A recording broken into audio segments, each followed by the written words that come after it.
থেকে 1 বছরের মধ্যে যাদের বাড়িতে সোনামণি বাচ্চা আছে 0 থেকে 1 বছর, এই বাচ্চাগুলোর জন্ম মৃত্যু নিবন্ধন আইনগতভাবে বাধ্যবাধকতা রয়েছে।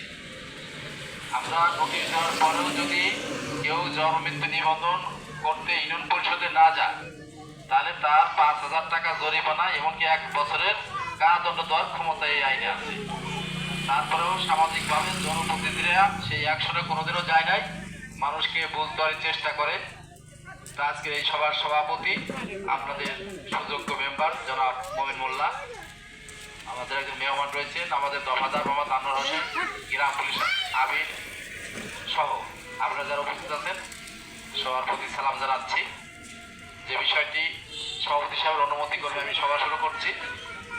যে বিষয়টি নিয়ে আপনাদের সাথে আবারও আমরা বলতেছি যে যাদের বাড়িতে 0 থেকে 1 বছরের বাচ্চা রয়েছে, শুধু আপনাদের বাড়িতে আছে তা না, আপনার প্রতিবেশীর বাড়িতেও থাকতে পারে, আত্মীয় স্বজনের বাড়িতেও থাকতে পারে, অন্য ইউনিয়নেও থাকতে পারে।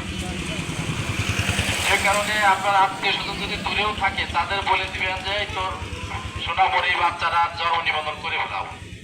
এই জন্ম নিবন্ধন না করে তাহলে বাচ্চার ভ্যাকসিন দিচ্ছে না, টিকা 6টি টিকা দিচ্ছে না।